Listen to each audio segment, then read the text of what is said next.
Hello, I'm Albert, and I have multiple myeloma.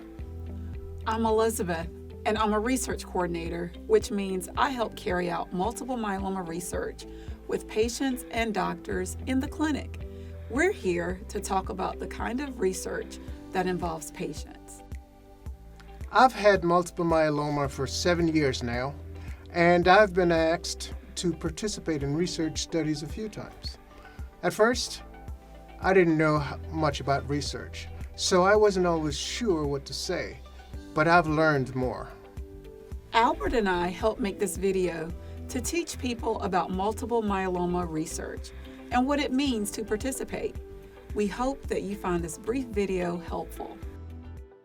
Let's start with what the word research means. Research is a process used to discover new information. It starts with an idea or a question. It can be experiments with test tubes in a lab or studies with real human patients in a clinic. Turning to multiple myeloma, research allows us to learn more about things like what causes myeloma and to find new treatments that can help patients who have it. As a patient, you may be taking certain medicines to treat multiple myeloma. Thousands of patients, research staff, and doctors worked together over years on studies that tested those medicines, and that's why they're available for you today. It was a team effort to do research that involved patients like you. Let's talk about types of research. There are a lot of different types of research.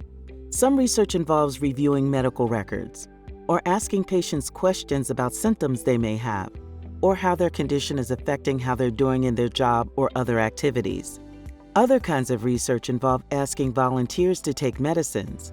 That kind of research is often called a clinical trial or a clinical study. Clinical studies come in all shapes and sizes. Studies can be small, with a few patients in just one clinic, or they can be big, with thousands of patients in many countries.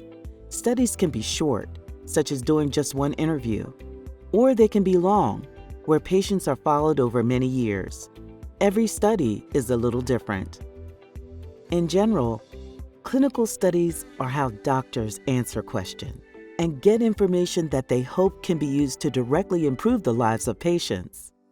So, it's been a few years, and how would you describe the experience?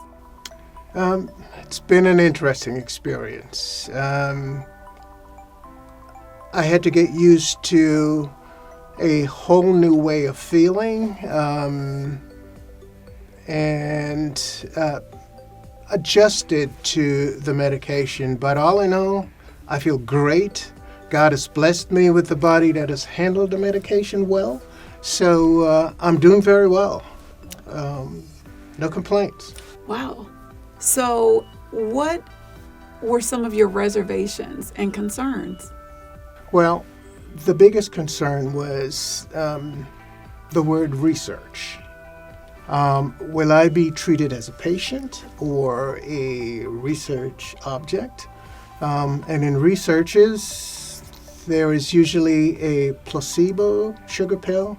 I did not want the sugar pill. I wanted the real medication. So I hear that often. That was the biggest number one concern. So, what would you tell patients that are on the fence about participating in a clinical trial? What would be your advice? It's worthwhile. At the end of the day, if you do decide to participate in a clinical trial, you'll be helping yourself and future patients in the same sense that some other trial occurred to identify the medicine that you're taking. And so someone else was engaged in a study that helped you with the medicine. So you'll be giving back, so to speak. Let's talk about a few things that are important to know about clinical studies. First, people often think that clinical studies are only for patients at the end stages of multiple myeloma, when they have no other treatment options. That's not true.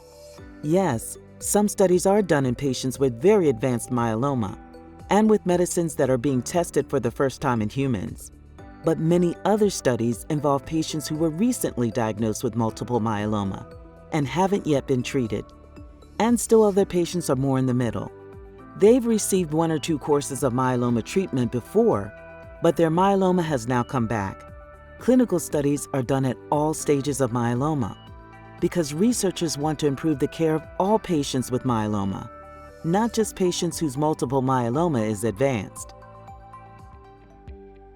Another thing to consider is that sometimes people worry about being given a placebo, sometimes called a sugar pill, or people worry about being treated like guinea pigs. You should know that studies are designed to be as safe as possible for the patients who are participating. Patients on myeloma studies almost never get a placebo by itself. They generally only get treatment that has a chance of working to control their myeloma. Once they're on treatment, if the treatment isn't controlling the myeloma, then patients leave the study so they can go on to a different treatment that will hopefully work better. Also, sometimes patients have side effects from study treatments.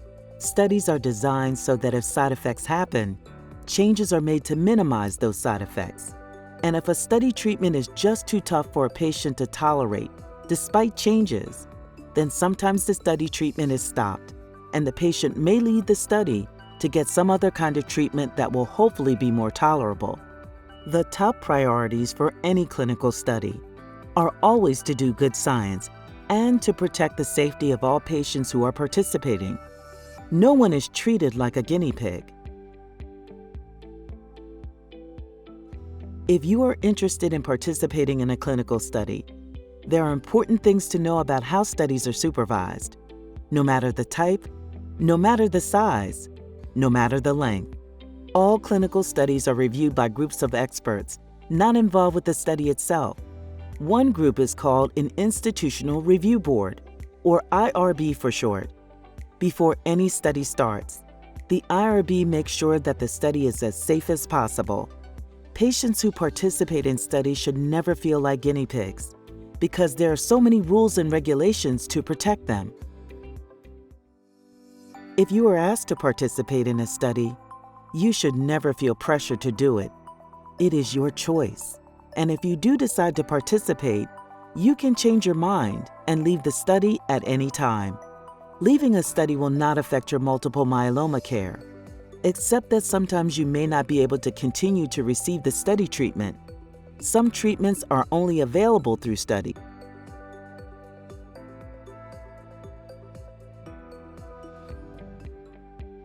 It is important to know that studies can have risks, and depending on the study, participants may experience side effects, or it's possible that a study treatment may not work to control the myeloma.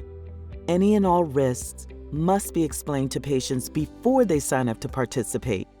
Researchers and the IRB make sure that any risks are as small as possible, and that patients know who to go to if they have problems or questions.